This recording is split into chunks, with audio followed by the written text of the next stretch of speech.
ನಾನೊಬ್ಬ ಕಳ್ಳನು, ನಾನೊಬ್ಬ ಸುಳ್ಳನು, ಬಲು ಮೋಸಗಾರನು ಸರಿಗೆ. ನೋಡಿ, ಇತ್ತೀಚೆಗೆ ಇಲ್ಲೇ ನಮ್ಮ ಏರಿಯಾದಲ್ಲಿ ನಡೆದಿದ್ದ ಘಟನೆ ಇದು. ಅದು ಮೇನ್ ರೋಡಲ್ಲಿ ಇದ್ದಿದ್ದು ಅಂಗಡಿ ಇದು. ಎಷ್ಟು ಆರಾಮಾಗಿ ಬಂದ ಅಂದೆ ಈ ಕಳ್ಳ. ಅವ್ನ್ CC ಕ್ಯಾಮ್ರಾ ಇರೋದು ಗೊತ್ತಿಲ್ಲ, ಅಲ್ಲಿ ಒಳಗಡೆ ಒಬ್ಬ ಹುಡುಗ ಇದ್ದ ಮಲಗಿದ್ದ, ಅವನಿರೋದು ಗೊತ್ತಿಲ್ಲ. ಬಟ್ ಅದು ಯಾವುದು ಕೂಡ ತಲೆ ಕೆಡಿಸ್ಕೊಂಡಿಲ್ಲ ಅವನು. ಅವನೊಂದು ಸ್ಕಾರ್ಫ್ ಹಾಕಿಲ್ಲ, ಏನೂ ಇಲ್ಲ. ಎಷ್ಟು ಧೈರ್ಯವಾಗಿ ಅವ್ರನ್ನ ನೀವು ಈ ವಿಡಿಯೋದಲ್ಲಿ ನೋಡ್ಬೋದು, ಎಷ್ಟು ಧೈರ್ಯವಾಗಿ ಕಳ್ತನ ಮಾಡಿದಾನಂದ್ರೆ ಅವನ ಧೈರ್ಯಕ್ಕೆ ಮೆಚ್ಚಿರಬೇಕು. ಯಾಕಂದ್ರೆ ಅವನು ನೀವು ನೋಡ್ಬೋದು ಆ ವಿಡಿಯೋದಲ್ಲಿ ಸ್ವಲ್ಪ ಕೂಡ ಸ್ಟಾರ್ಟಿಂಗಲ್ಲಿ ಆ ಕಡೆ ಈ ಕಡೆ ನೋಡೋದು ಇಲ್ಲ, ಯಾರನ್ನ ಇದಾರ ಇಲ್ಲ. ಒಂದೇ ಸರಿ ಕೆಲಸ ಸ್ಟಾರ್ಟ್ ಮಾಡ್ತಾನೆ. ಮತ್ತೆ ಬೇಜಾನ್ ಟೆಕ್ನಿಕಲ್ಲಿ ಒಂದು ಚೂರು ಐಟಮ್ಗಳನ್ನ ಕೆಳಗಡೆ ಬೀಳಿಸ್ದಿರ ಎಲ್ಲ ಥರ ಅವನು ಕದೀತಾನೆ.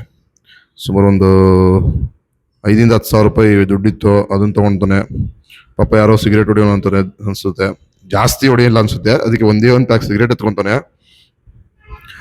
ಬಟ್ ಯಾಕಂದ್ರೆ ಒಳಗಡೆ ಹುಡುಗ ಇದ್ದಾನೆ, ಸೊ ಅವನಿಗೆ ಒಂದು ಚೂರು ಸೌಂಡ್ ಬಂದಿಲ್ಲ, ಒಂದು ಚೂರು ಡಿಸ್ಟರ್ಬೆನ್ಸ್ ಗೊತ್ತಾಗಿಲ್ಲ ಒಳಗಡೆ. ಯಾಕಂದ್ರೆ ಏನಾಗ್ತಿದೆ, ಯಾಕಂದ್ರೆ ಅವನು ಅಷ್ಟು ಡೀಪ್ ಸ್ಲೀಪಲ್ಲಿ ಇದ್ದಾನೆ. ಮತ್ತೆ ಇವನ್ ಕಳ್ಳ ಅಷ್ಟು ಚಾಲಾಕಿಯಾಗೆ ಕಳ್ತನ ಮಾಡಿದ್ದಾನೆ. ಸೊ ಗೊತ್ತಿಲ್ಲ ಏನು ಹೇಳ್ಬೇಕು ಅಂತ. ಇದನ್ನ ಮೆಚ್ಚಬೇಕೋ, ಮೆಚ್ಚೋದಂತೂ ಇಲ್ಲ, ಯಾಕಂದ್ರೆ ಇವನ್ ಧೈರ್ಯಕ್ಕೆ ಒಂದು ಸಲ್ಯೂಟ್ ಹಾಕ್ಬೇಕಷ್ಟೇ. ಬಟ್ ಈ ತರ ಕಳ್ಳರು ಎಲ್ಲ ಕಡೆ ಇವಾಗ ಜಾಸ್ತಿ ಆಗಿದ್ದಾರೆ. ಇದಕ್ಕೆ ಸಂಬಂಧಪಟ್ಟ ನಮ್ಮ ಪೊಲೀಸರು ಒಂದು ಸ್ವಲ್ಪ ಬೀಟು, ನೈಟ್ ಡ್ಯೂಟಿ ಬೀಟ್ ಎಲ್ಲ ಮೊದಲು ಜಾಸ್ತಿ ಬರ್ತಿತ್ತು, ಈಗ ಅಷ್ಟು ಇಲ್ಲ. ಸೊ ವಯಸ್ಸಾದವ್ರಿಗೆ ಒಂದು ರಿಕ್ವೆಸ್ಟ್ ಮಾಡ್ಕೊತೀನಿ, ಅಟ್ಲೀಸ್ಟು ಇನ್ನು ನೈಟ್ ಟೈಮ್ 1-2 ಟೈಮ್ಸು ಈ ಥರ ಮೇನ್ ರೋಡಲ್ಲಿ ಒಂಚೂರು ಗಮನ ಹರಿಸಿದೆ. ಸೊ ಈ ಥರ ಪುಡಿ ರೌಡಿಗಳು ಸ್ವಲ್ಪ ಕಡಿಮೆ ಆಗ್ತಾರೆ, ಪುಡಿ ಕಳ್ಳರು.